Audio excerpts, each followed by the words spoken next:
whoever's here watching, welcome. This is a live recording of the Equine Business Podcast and Equine Business TV. This is honestly one of the hardest topics we have ever covered on the show, and I'm very nervous, as some of you will tell, but I hope that embracing this issue, attempting to see my own flaws, my own conditioning, and being willing to talk about it, to show the journey, that I sincerely hope that we as an equestrian community can use what we have in common just as a starting block to open honest conversations and bring some change, basically. So if you're here, please do give us a wave, say hello, give us a hashtag live so we know that you're live. So I want to just, before we get started, I want to just make you aware that I am totally aware that this is a very sensitive topic, and for many it brings up a lot of massive pain. I am in no means an expert on this. I do not have any answers, but in doing so, and in this topic of the conversation, I honestly hope that we do not offend anybody. It is not our intention at all. It's totally our intention with this to serve, to educate. So if we do make mistakes, which we might well do, because nobody has the answers to this, please forgive me, forgive Lila. So the last few days, where this sort of came from is the last few days, it taught me how unconscious I've been to this issue. And I can't tell you either how to think or feel about it, but I can share the journey that I've been going on and hopefully listen and learn and do my bit to make sure that we get balanced voices and voices are heard. It's totally not a case of jumping on the bandwagon because recent events have made racism topical. It's genuine, heartfelt action as a result of what I've seen, because I don't know what I don't know, and you don't know what you don't know. So I want to thank you all for your willingness to learn too, for being brave enough like me to at least try, even if it means that we're going to get it wrong. So if you're new here, I am Jenny, also known as the Equine Business Assistant, and I'm a mentor to equine business owners. And today I will be joined by Lila Cansfield. Lila has spent the last 15 years working to help horses and their owners to understand each other better. But today she's going to help us with her expertise to actually help to understand each other a little bit more. And maybe find our own fight or flight reactions in this so that we can deal with it and we can move on. Because I know that in understanding and educating, forgiving each other and being prepared to get it wrong so that we can do the hard work, that's how we make real change. So I have really learned a lot over the last couple of days. And I was massively saddened and almost disgusted at myself that it took the incidents over the weekend to open my eyes to racism. A lot of this has come from the belief that I am not a racist, and I've believed that all my life. But knowing that I had that belief, and I never ever would ever intentionally do or say anything to cause offence to anybody or pull out anything that would upset anybody based on race, this belief actually allowed me to shut down a little bit to racism, to not learn properly, to not listen properly or question the system. I think it allowed me to defend it and trust it a little bit and think that it was right. So it made me believe that racism was not an issue to do with me because I wasn't racist, so there was nothing I could do. And that's where, if you watched my dodgy live on Sunday, that's kind of where I was at, because I was kind of like, this is not right and I don't know what to do. But I do take awareness that it's a problem that's been created by my ancestors, and I may have had no say. I was not responsible, but I can take my action now to educate myself, hold myself to account, and do what we can to just make it really better. So I do know that this is uncomfortable and confronting, and it might trigger us a little bit, but I hope it helps us to challenge what we know. And I kind of realised as well through all of this, and as I'm challenging my own assumptions and my lack of accountability on this, that it actually shouldn't be left to just equestrians of colour to speak out about this, because I've actually been really conditioned, and I guess many have, to be muted on it, to be totally muted on it, where people say, don't get involved, topics don't concern you, this is political, you'll get backlash, don't fuel the fire. And I'm sure there's many people who understand that viewpoint. But I decided that I strongly believe in my values, and I need to be showing them, and I need to be standing up and talking about the hard stuff. So over the last few days, I do want to actually quickly, before Lila comes on, sorry, Lila, sitting there waiting for me to shut up. But I want to massively quickly thank those of you over the past few days who have reached out to me. I believe that in opening this, we're opening the gate to honest conversation so that we can all understand more. And in those that have reached out to me, thank you so much for sharing your experiences. I know that I probably won't get this right, so don't expect me to. But I shouldn't allow, and we shouldn't allow, fear of getting it wrong to stop us learning and talking and asking the questions. So I've had some really great insights over the last couple of days. And actually, there's been so much positive. Some people were able to share with me some experiences that I did find really, really hard, like when they've gone into tax shops and awkward conversations and fears about finding new suppliers and anxiety of how other people may react to them not being their normal clientele. It's like stories of young Black equestrians who don't feel that they fit in the equestrian centre or the pony club that they're at, but that was balanced with mixes of absolutely amazing stories and great experiences from Black riders, especially in competitive circles. And I think that says a lot for our industry. So thank you for those who talk to me. Thank you for the courage to talk to me and to teach me. I really, really appreciate it. So let's keep this conversation going. Now, before I bring Lila on, I do want to just say, as we go through, please feel free to leave your questions and your comments with love. We will try and answer them and at least ask the question, even if we've got no answers. I say we don't really know the answers, but we'll talk. But also, that those posts when you go into Facebook groups and the horsey groups and people start it with no hate, but right? I don't want any of us to feel like that. We're going to just hold the space. We're going to focus on how we can make a start and make a difference. So, Lila, I'm going to bring you on. Lila, welcome. Hi, hello. Hello. Yeah, so Lila, tell everybody a bit more about you. Yeah, hi. So, gosh, I have spent the last couple of days. So basically how this came about was I have spent the last couple of days sort of really wondering, who the heck am I to be talking about this? Who the heck am I to be here? And it came about because I had been, and some of this will come out, during the talk, I am mixed race and white. So I was completely torn apart by what I have seen both in the States and here. And then, and it was absolutely tearing me up inside, to be perfectly honest, not knowing what to do, how to respond, how I wanted to respond, what I wanted to say, feeling incredibly guilty, like Jenny, because the reality of my situation is, yes, I'm mixed race, but nobody would ever know. So I can get away with not having the conversation and nobody ever knows. And the pain of realizing that I have done that was horrible, to be honest. And it was deeply, deeply disturbing and upsetting. And, some of this also brought back memories of things that had happened in my childhood and, trying to fit in and not really fitting in anywhere. Didn't fit in with one thing or another and not really understanding that and trying to make sense of that. So, and I was lucky enough to grow up in London in a very, very diverse community, which was great.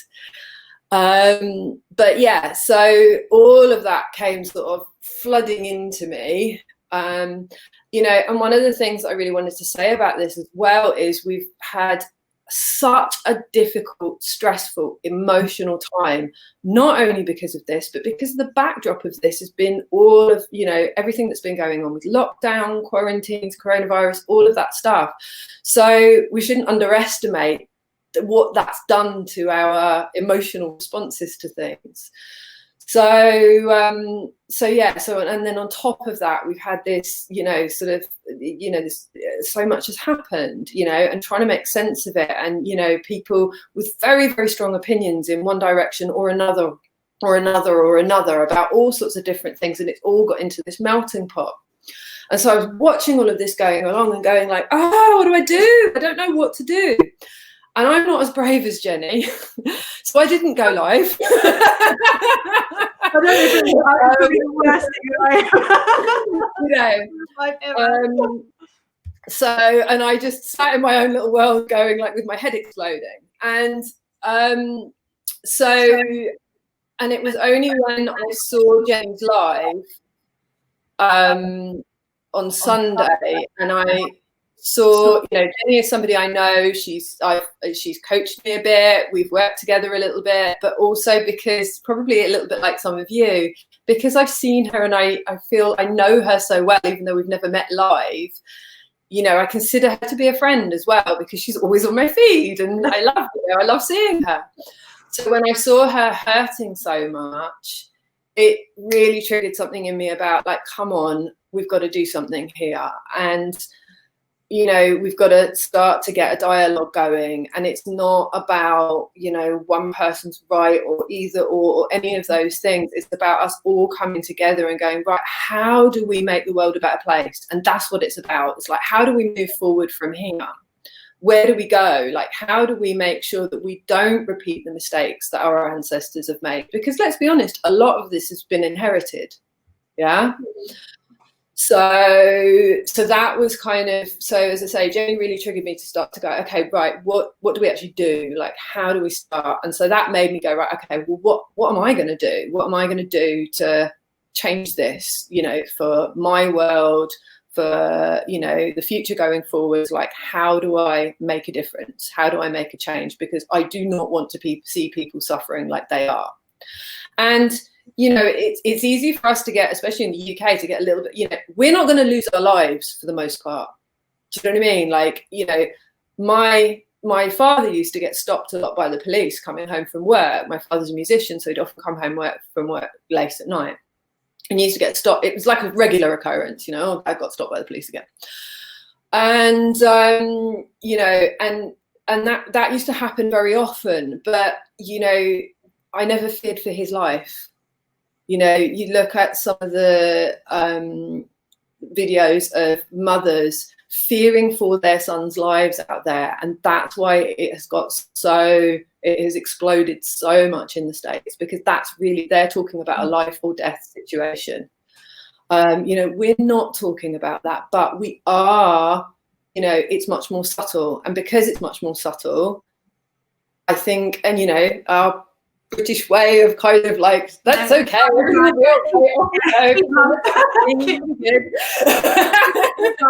You know, means that, you know, we do have a tendency, as Jenny said, you know, to just go like, well, we don't talk about that. You know, it's uncomfortable. It's different. We don't talk about it. And if you've done any self-development, as I'm sure Jenny will tell you, you know, unfortunately, to change something, we have to deal with the uncomfortable stuff. So that's kind of how this all came about. And really, the stuff that I'm going to show you is really what I decided to do. I'm sure there's more. So I would love to hear if there's more things and, you know, other, you know, input from other people for sure. But I think really where Jenny and I went was, right, let's get the ball rolling, let's start talking, and let's see if we can start making a difference. Because, you know, as I said in my post, do you know what? Horses are hard enough. It's a tough. Yes, hallelujah to that. You know, let's not let anybody have any more barriers. Yeah. So, is it okay if I share my screen now and we'll get rolling? And basically, I just put it together in a presentation as much as anything else, guys, so that I remember everything that I was going to say. And feel free to jump in with additional. We can see comments. We can't see everybody's names unless you've given StreamYard permission, but we can see your comments. So yeah, do feel free to add your questions, because what we'll do is at the end we'll make sure that we go through anything that anybody wanted to say or to ask, and we'll come through and we'll cover anything. But yeah, it should be okay to share. Lila, if you share, is it okay? Share screen. Right, we want that one. That one. Share. Okay, right. Okay. It should be on the screen. Everybody, do let us know if you can see Lila's screen. Technology is so awesome. I'm hoping, because all I can see is now my presentation. So Jenny, shout if I need to stop at any point. Yeah. So anti-racism and the equine industry, where do we go from here? And I've said a little bit of this already, but who am I and why am I doing this? I'm a coach. I teach horsemanship. I've got a bit of a natural horsemanship background, and I also have a great love of dressage as well. So what I teach is kind of a combination of the best bits of all of those things and a lifetime riding horses. I don't want to go into that too much tonight because that's not really what it's about, but that's what I do. And so there is a couple of references to horse psychology in here, just really because I love, Jenny often refers to, when she's talking about business, kind of refers to how we train horses. So with her as an example, I kind of went along that line. And so I've talked about me. And I've also talked about Jenny's live. So the one point I wanted to make is, I think in a lot of this presentation, I might talk about equestrians of colour, and BIPOC stands for Black and Indigenous People of Colour, because I think at the moment, because it's Black Lives Matter, obviously George Floyd, who was the guy who was murdered, he was a Black guy. So there's a lot of talk with Black Lives Matter and all of that. But actually, I think also this can become wider. It's like, actually, we really want all equestrians of colour to get in, to be welcome and involved. So I'm really, whatever reference I make, I'm actually talking about everybody. So, and also the general climate is pretty much what I was talking about when I was saying about, just having an awareness that actually people's emotions and everything is really high at the moment, because we've just had all of the stress of, lockdown and all of that. So a lot of that I've already said. So how did we get here? So, and the way I see it is the anti-racist movement is a movement for the dignity of life. It's about basic human rights. And forgive me if I'm repeating something that you've already seen and read a lot, but, a lot of people have been sort of like, oh, okay, why is it Black Lives Matters? Why isn't it all life matters? And if we had somebody campaigning and about breast cancer, for example, we don't then turn around and go, well, hang on a minute, all cancers matter. And I even saw a really good analogy for that as well, which was that, if you've got a horse and they're lame on one leg, we don't focus on all the legs. We're focused on that one leg that has the injury, and we're doing everything we possibly can to get that leg better. So it's kind of the same here, in the sense that what has happened has focused us on Black Lives Matters.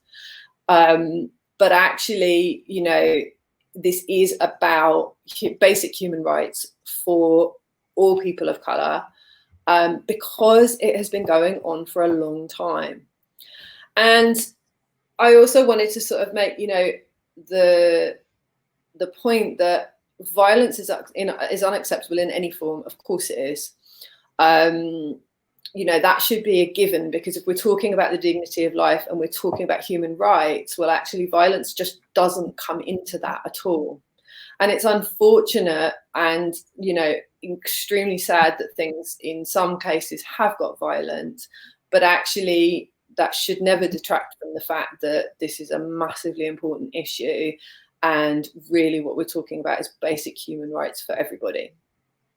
And I also felt like, I think for some people, it almost felt like it came out of nowhere. Like all of a sudden, you know, we were propelled into this anti-racist, you know, movement, and everybody's talking about, or lots of people are talking about Black Lives Matters, and like, what, you know, why all of a sudden now? Why are we talking about this now? Well, one, of course, is the death of George Floyd. But this is where I wanted to use a bit of horse psychology, which was, this is what I would call a classic case. In horse behavior science, there's a thing called trigger stacking. So you go out, your plan is to go out for a hack, and you get onto the yard. It's a bit windy and a little bit cold, and your horse is a bit sensitive to that. So you already know, like, your horse is a little bit on his toes, but you're like, okay, well, that's all right. It's not too bad. We'll go for the hack, no problem. So he's a little bit on his toes, and also he kind of maybe didn't have quite as much turnout that day because it was, you know, not so pleasant. So brought him in a little bit early. So hasn't had quite as much exercise. So that's like another layer of, you know, emotion that's going to be in your horse. And you get halfway down the road, and then, you know, the neighbour's dog comes charging out in the front garden and starts barking. So that's another stressor, but you're still all right. You're still coping. And then, you know, you get a bit further down into the, you know, down the road, and somebody puts their bin out and the bin topples over, and bam, that's it. The, you know, your horse is, now, was it the bin that scared your horse? Probably not. All of these things layered on top of each other, and the bin was kind of the last straw, if you like. Your horse was coping until that point. And that's exactly what's happened here, is everybody was coping until the point where George Floyd was murdered. And I think so particularly because the video was so, you know, horrific. And so that's what's happened here is, you know, slowly, it's built these things have built up on layers, one on top of the other. And then all of a sudden it's just like, okay, that's too much. So I think that's really, you know, to understand that that's what's happened, and that's why it's become so emotive so quickly, because it's been building up and under the surface for a very long time. And so this is where I'm going to break this down into effectively 4 points. And the first thing that I really wanted to talk about was education. So we're talking about the fact that you know, this is built up for a long time. So, and here, this is where we can really start to educate ourselves about how. And not only the US, like you know, there's been quite a lot of posts about the US and systemic racism in the US, and there's a thing called redlining there, and there's a resources section at the end of this, which we'll make available to you guys, which you know, there's information about all of these things in that resources section.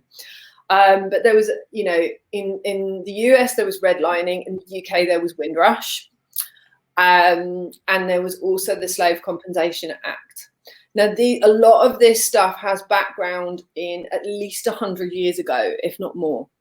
And these things that have happened, so redlining in the US, to cut a very long story very short, is where areas of towns were sectioned off and basically were irrelevant of how much money, for example, a family was earning in a redlined area. They could be earning the same amount of money as a family in a non-redlined area, but in that redlined area, you wouldn't get borrowing. So, for example, you wouldn't be able to get a mortgage on your house, or you wouldn't be able to do home improvements or anything like that. So it kept people in those redlined areas poor. And this was going on until the 1980s. Windrush is actually the name of the ship that brought a lot of people over from the Caribbean to come and basically help in the country. Yeah, they were drafted in to actually help get the country back going.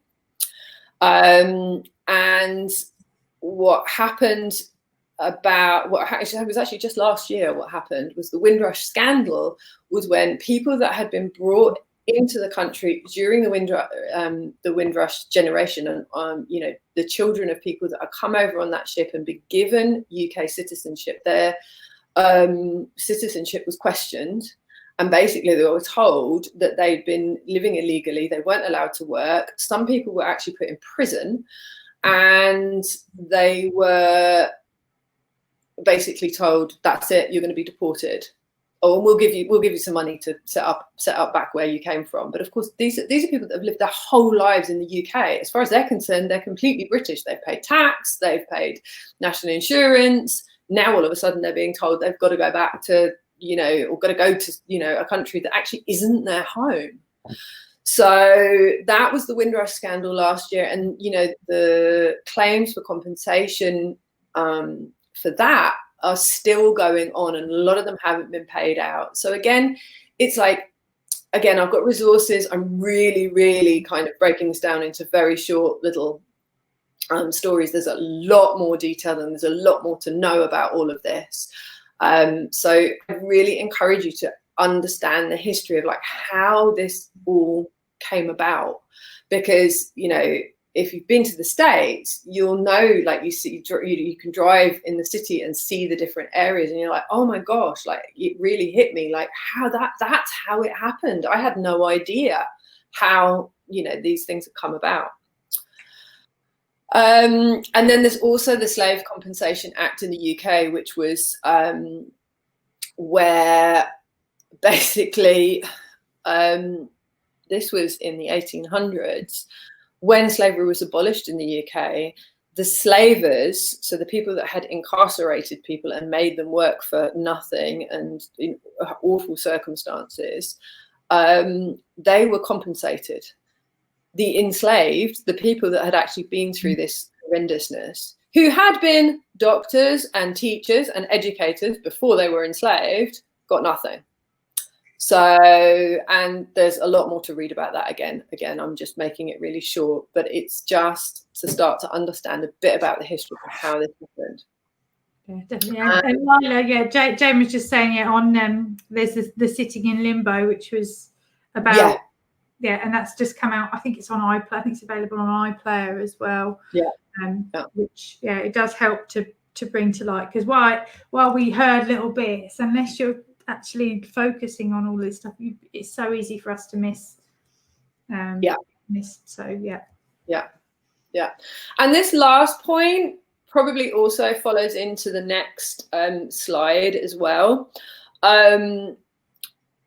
Is really about understanding how people may feel coming into our industry, and it's something, you cannot be what you cannot see. So I'm going to move on, because I think that point really should have been, So I think this is the thing, it's like understanding what's happened, but then more importantly, and that's where something like that documentary, it's a dramatized documentary, I think, on with Limbo, was great, because you get to understand the empathy, like how that, you know, how people felt when this happened. And this is, you know, we've got, you know, this is more important than just knowing the facts and figures, is actually knowing how people felt, because when we start to understand how people feel, that's when we start to understand this problem more, because it is about people, you know. So, and that's the whole power of history, is to really understand that. So, and I will talk a little bit more also about that as we go along. So, and I think as well, like that whole, so understand how people feel coming into our industry, and you cannot be what you cannot see. I don't know whether you know, remember as a child watching, you know, the Whitakers show jumping, or Lucinda Green, you know, going around cross country, and, you know, we had all of these like idols that we looked up to, you know, and that's the hard part, is, you know, if you're an equestrian of color coming into the industry, where are your idols? You know, where are your people? You know, and it does make a difference that people don't necessarily look like you. You do notice that stuff. You know, as women, I think we can really relate to that. If it was all guys, we would feel differently too, you know? So I think, you know, it's like, that's what we're trying to change, is like, let's get the, you know, these young equestrians coming into the industry, let's let them see, let them you know, make sure that they have their people, you know, their idols to see and to really be able to relate to, you know, and that's all of us. We can all do that. Yeah, so we're very lucky. Lydia's joining us tonight. So Lydia, she's on the live. Hello, Lydia. So if anybody doesn't know, but yeah, Lydia's here. Lydia is an international event rider for Jamaica. So it's really great to know that she's commented on the live as well. So she's here watching. So yeah, and hopefully it will be she's an amazing role model for young girls. But it's just, yeah, we've got to make sure that people know that you are here, and that, yeah, and people don't, and it's not good. So. Yeah. Oh, fantastic. I'm so pleased, Lydia, you could make it. Thank you so much for coming. Shall I carry on, or did Lydia want to say something now? Yeah, carry on, but yeah. Okay. All right. So, and this is all part of, like, so my next point was really listen. So there are some incredibly difficult videos to watch of mothers in the US, you know, and how they've had to deal with, you know, preparing their sons for going out and making sure that they actually basically stay alive. You know, there's some incredibly heartfelt videos, particularly on Instagram. I've seen loads of stuff, you know, just people pouring their hearts out about this, because, as I say, you know, it kind of, this whole trigger stacking thing of eventually, you know, emotions have spilled over, because it's like people can't keep quiet anymore. And the truth is, no, you know, it's like, we don't, you know, if anybody's feeling uncomfortable, everybody feels uncomfortable. None of us want to talk about this. And actually, you know, it should be that we shouldn't have to, but unfortunately we do. You know, and this is where, and, you know, I had the privilege of being able, and I am white privileged, you know, and I had the privilege of being able, if the question of race came up, a little piece of me, so I was there, you know, when people would tell racist jokes and stuff like that, and a small piece inside of me died, because a small piece of me knew they were talking about me. But at the same time, I had, you know, I had the choice to not say anything, and you know, in a lot of cases didn't say anything, and nobody knew that that small piece inside of me died. You know, if you're a person of color, you don't have that choice. You're there, and you're there in the open. And so that was, you know, that's my, you know, that's, and I think that that's the thing. It's like, it's really understanding that, you know, we're here because people have wanted to try and just get on with their everyday lives rather than challenge this topic, because, let's be honest, it's uncomfortable, it's not fun, you know, nobody wants to have those difficult conversations. But what happens then is, when things get unsaid and ignored, everyone thinks it's okay, everyone thinks everyone's okay, and we all go on about our daily lives until something comes up to show us that actually it's not. So yeah, so listening to people coming into the industry, like, how can we make people as welcome as possible, but also listening to the struggles that people have, so that we understand, because I think that way you start to understand why people are so emotional, and you start to understand that, you know, why people have got angry too. And then, okay, so what can we do? All right. And that is where we can start promoting diversity. Okay, so it's kind of hard for me, because I don't actually, I was saying to Jenny before we came on, I don't actually share a lot of different people's stuff. I'll share the odd blog, or, you know, something I'll be like, oh, that's well written, I'll share that. But actually, also, am I really looking? So I, you know, if you go on my feed, you know, I shared, this is the lady in the picture is a lady called Brianna Noble. She's become a complete hero of mine now. But one of the reasons that I was so happy to, you know, share her stuff was she is totally in alignment with what I do. So she's also a horsemanship coach. You know, the fact, you know, the horse that she took to that protest, you know, she didn't, if you read her story, she really didn't just go, right, I'm going to take my horse to the protest and make a point. She thought really hard about the horse, whether the horse was ready, how to set it up. She didn't stay there the whole time. She actually went only for a period where she knew it wasn't going to be very busy. It wasn't like in the height of the protest. And, you know, when you read her story, you really, you know, she was really thinking about her horse in that. And you also, when you read her story, you know, I have no doubt that if her horse had not felt able to cope with that situation, she would have got out of it straight away. And there was absolutely no doubt in my mind from reading her story that, and also following her. So I was so happy to promote her because it was completely in alignment with what I do. So I think that's really key, is like, find the people that are in alignment with what you're doing, whatever that is, you know. Find the photos, find the feeds where people, because people are there, but we do have to actively look for them, you know. And I have been like quick going through Instagram, going through Facebook, going, right, okay, who are the people that I want to find? Who are the people that are there?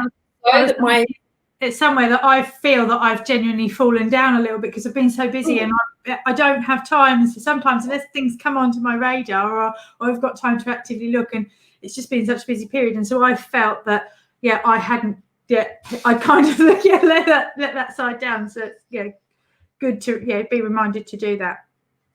Yeah. And I think, you know, but also, you know, share what you're comfortable with. Do you know what I mean? Like, you know, if, you know, whatever it is, like, find the stuff that you really can get behind, because that's the point. It's like, let's get behind the people that you can get behind. Like, does it, if you know, if it's part of what you do and it's part of, then it's easy, you know, it's easy to promote those people.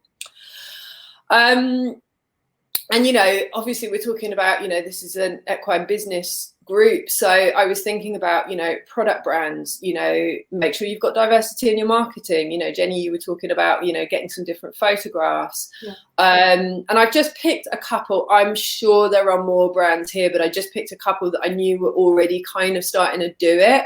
So Blackheart Equestrian, they've got a whole mix of models on their website. Aztec Diamond too. They have Horsemanship Magazine. Shout out to Sari there. Have been doing an amazing job of like putting lots of stuff out there.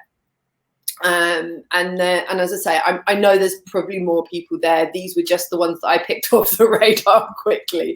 So I'm sorry if I haven't mentioned your brand, but you know, let's do that, because actually the more, you know, we can see different people in their, you know, riding leggings or whatever it is, do you know what I mean? Like, let's make diversity a thing, you know?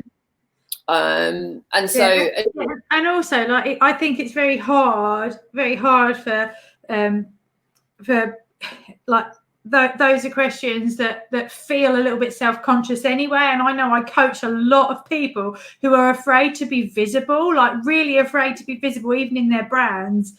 And it's very difficult to get that. And I have to say, people need to see your faces. So so it's so important that we do, and that means we have to stand up ourselves as well, especially as business owners and people in the industry. We have to make sure that we get that right.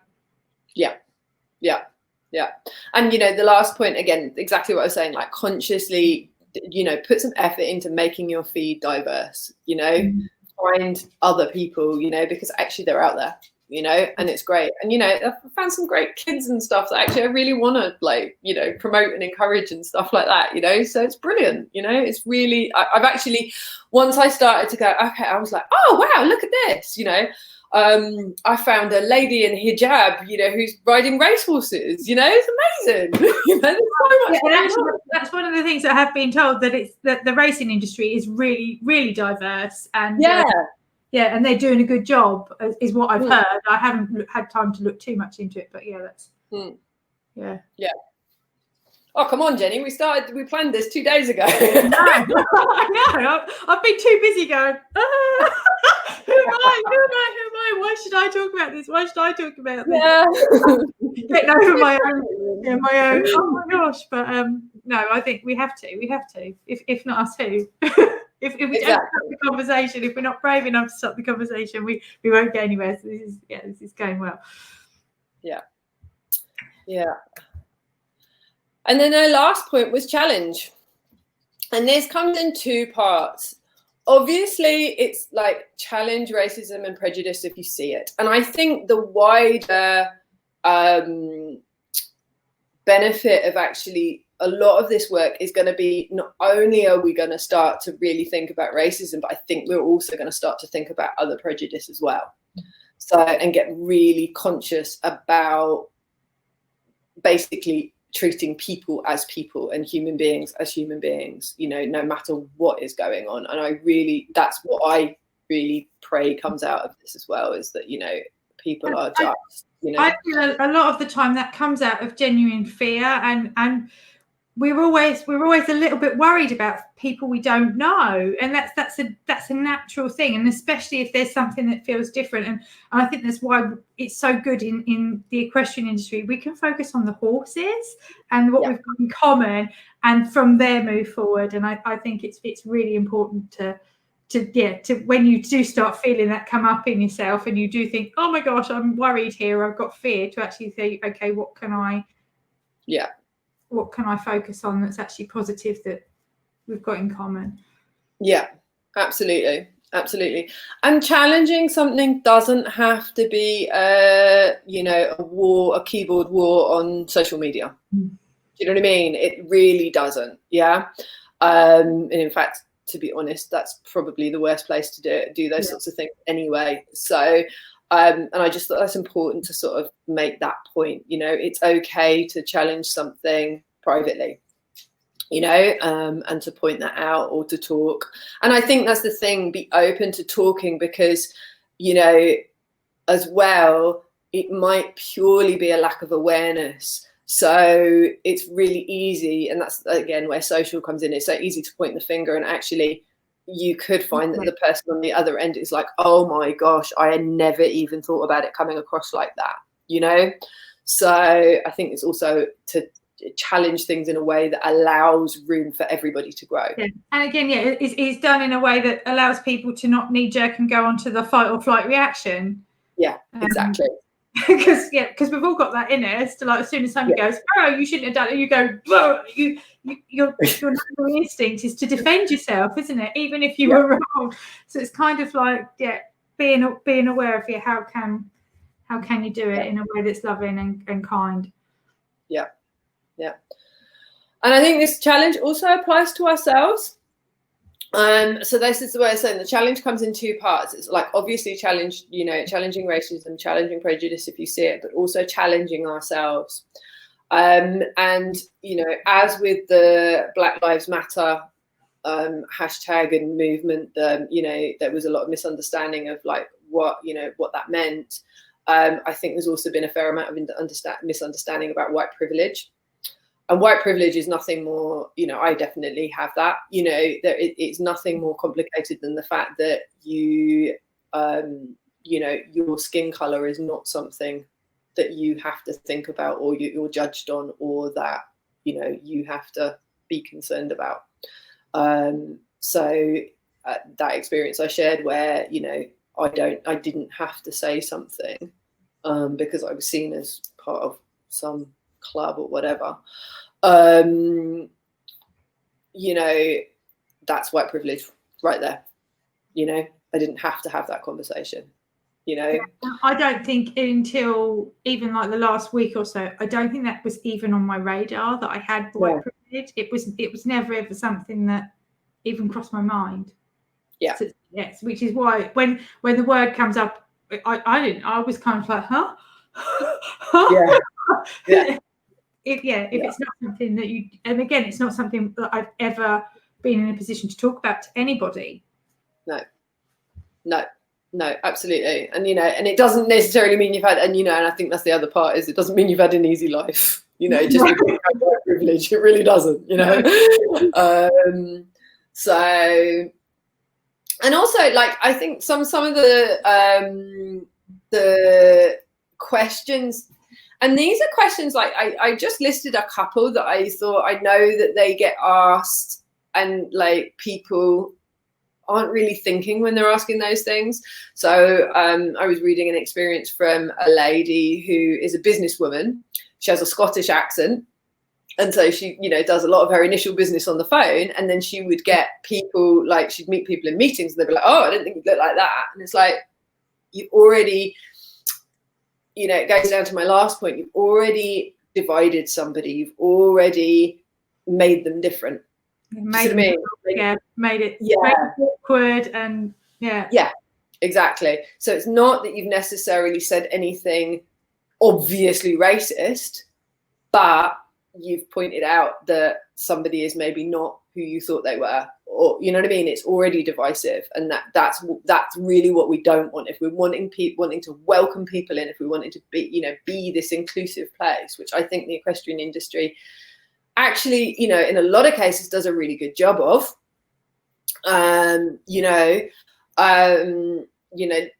Because we're all in it with horses, and we all know horses are tough. I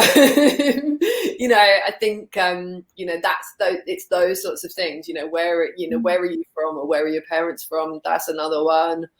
Oh, you don't, and one I've definitely had is, oh, you don't look like you've got black parents or whatever. Do you know what I mean? Like, or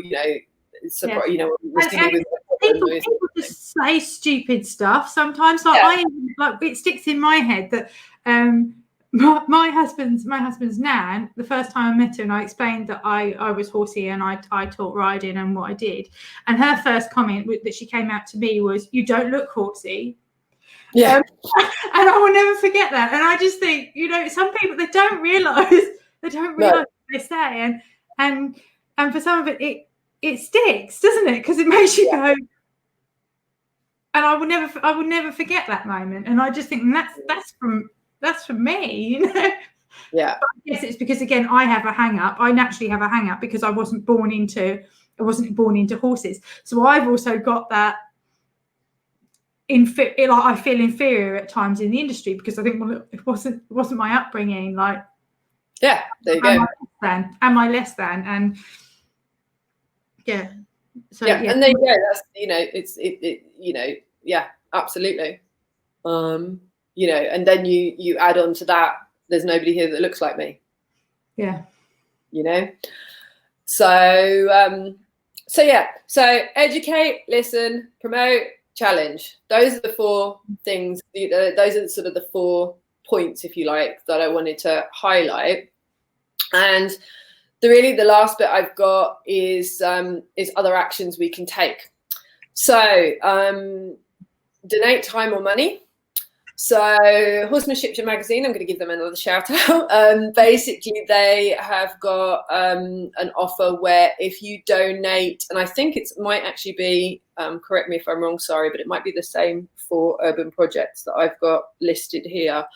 But basically, if you donate the value of an annual subscription to one of those projects, and you provide the receipt to Horsemanship Magazine, they'll give you an annual subscription. So that you pay it to the project rather than to them, which I thought was such a nice gesture. Also, there's a lovely girl from who's connected with the Urban Equestrian Academy, who is making some lovely rosettes, and she's called Ride Out Racism, and a percentage of the profits goes to the Urban Equestrian Academy, which is an urban equine project up in Leicester. You've got Ebony Horse Club in London, and again, this is not a complete list by a long shot. There are other places as well. Mulatto Meadows is from Brianna Noble, so that's her project out there. And again, she does a lot with rehabbing challenging horses, getting them back into good behaviour, if you like, and then using them for her projects with people from, I can't remember the city she's in now, sorry about that. But it's in the US, and you've got Work to Ride as well in the US. So those are other things that you can do. And again, also time, in terms of helping out in some way. So. Yeah, and also like Lydia, if you're still watching, Lydia has got a business called Cool Ridings, and as part of that, she's got a foundation especially to help because she does a lot. Lydia, I'm sure Lydia can explain more if you're on the brilliant. Type us in the details in the comments, Lydia, so people can also see about like your foundation and what your mission is with Cool Ridings and the youngsters that you have mentored. Perfect. And then the last part, I've got these resources, and I think, Jenny, if we can just, I'm not going to read all of these out. I think if we can just make these available for everybody. We'll get those added into the comments, but also like this video will be available on YouTube because it will be on the Equine TV, Equine Business TV, and I will make sure, and on the podcast, so I will make sure that we get all the resources added into the posts and everything so that everybody can access that. So thank you so much, Lila. Thank you so much. It's just lovely to get the conversation going, because once we can get the conversation going, we can hopefully start to embrace change and work our way through, because it's a journey, guys. It's a journey for all of us. And so I feel like I've been so ignorant and to it all, and it's really hard for me to sort of challenge that. So yeah, if you've caught the end of this, do go back and watch it fully on the replay and let us know what you're asking. If has anybody got any questions, I'm going to come to the comments now, so I'll start to go through just so, because Lila was so busy doing that that she didn't get a chance to to see all the comments. So thank you, Alison. So yeah, well done for doing this. Yeah, Jane, thank you for telling me to take a deep breath, because I talk fast at the best of times. So it's really, really done. Jane says, yeah, well done on setting good example. We're trying our best. And yeah, Steph agrees that, yeah, I think this was at the point where you were explaining the trigger stacking and how that it's been a tipping point. But hopefully it's gone in the movement's favour, and I know that it definitely made a difference to me. Lydia says that she's thoroughly enjoyed the live. So thank you.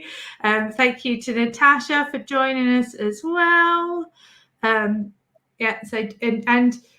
go and have a look at Lydia and what she's doing as an event rider. What else have we got? So Natasha says she loves Horsemanship magazine. So they're doing a good job of calling it out. And so I don't. So Sari said any BLM supporting charity, including equine themed group. Great. And this is Lydia's Cool Ridings Equestrian. So there's a bit on her foundation and project there. Jane says, thank you, Jenny and Lila, for starting the conversation. And we want to keep the conversation going. We do. We want to keep the conversation going. We want to make it a safe place for everybody, a safe place for us to talk, and a safe place for people to explain how they feel without us taking fight or flight reactions and making the problem worse. Beck's going to say, start from the replay. Thank you, Bex. And Emma says, brilliant. Thanks so much. Lots of takeaways. So thank you everybody for joining us. Massive thank you to Lila. It's been very I must admit, I was very nervous. I didn't know how we were gonna do this and do it right, because there's so many ways to do it wrong. But I felt that I'd rather do it wrong than not do it at all. So so Sarah also says, well done. And this is where I go. I assume that's Ailey. I don't have any ideas how. I'm really sorry if I pronounced your name wrong, but you're very welcome. You have to tell me how to pronounce it in phonics. I would say Aileen. Oh, sorry for getting your name wrong, Ellie. Very, very sorry. I'm not sure. Very, very sorry. Thank you. Great job. Thank you. Oh, yes. Yes. We did it. We try. I think also, Jenny, thank you to you, because actually it wouldn't have come about without you having the platform to be able to do it. So, you know, and also from your life of actually being, you know, brave enough to say, you know, so seriously, you know, thank you to you too. Yeah, and I just felt that something lit a fire in me that says we've got to start change. And my whole life I'd been told not to talk about these subjects. I genuinely had, like, it's never ever been I've always felt, yes, as I said at the beginning, I always felt that I was not racist. I never done anything intentionally racist, and actually that was my downfall, in that it switched me off to the problem. It really did. And hopefully by sharing my journey and sharing where I'm at and the conflict that we've all got and the difficulty, that hopefully we can start to make a difference for everybody. Because I genuinely, I'm really passionate, especially about lower levels in the equestrian industry. Like I've taught kids. I've taught kids for 20 years. I still teach kids. I don't teach adults. So don't anybody ask me to teach you to ride a horse. I teach kids at the grassroots, and I've been really privileged that I've had a mix of kids, because I've worked with groups that specifically are for disadvantaged children and family, and making sure that circumstances and money are no barrier to being around horses. Because I think especially those of us that have been privileged enough to understand the power of being around horses, and how grounding they are, and how they keep us on the straight and narrow, and how they stop us getting into trouble. And yeah, I think we can appreciate how amazing they are at helping us to be better humans. Yeah. So yeah, I think absolutely. I think that's the great thing that we have, is, you know, horses will never judge us, and that's great.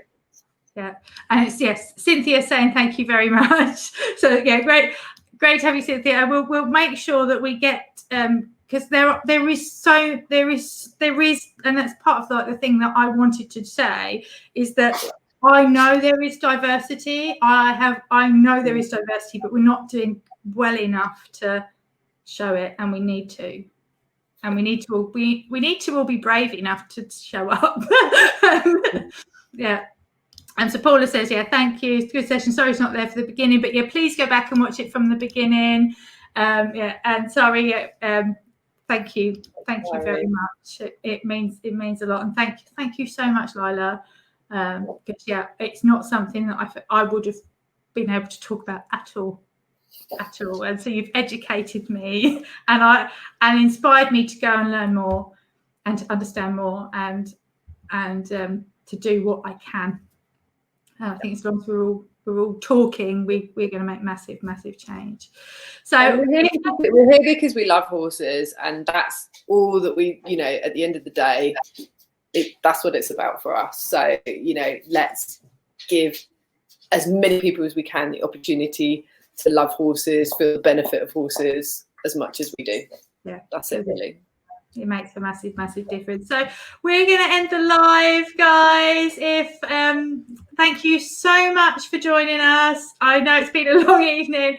I know over the last couple of weeks we've all felt how pressured and heavy it was. We would appreciate, if you can help us to get the message out. If you enjoyed this, please do like and share, and help us to change perceptions of the industry. Because as Natasha rightly says, the equestrian industry is predominantly elitist. So it's really important, that we identify that there is that opportunity for grassroots, and we support that grassroots, because nobody should ever not have that opportunity. And it's something that I'm really passionate about, and I hope to be able to support more of, and hopefully together we can make sure that it's awesome. So thank you for joining us, and please do like, share. Thank you for your comments, because it helps us to get this message out, because together we're powerful. We're super powerful. So good evening, take care, thank you for joining us. Bye. Thank you.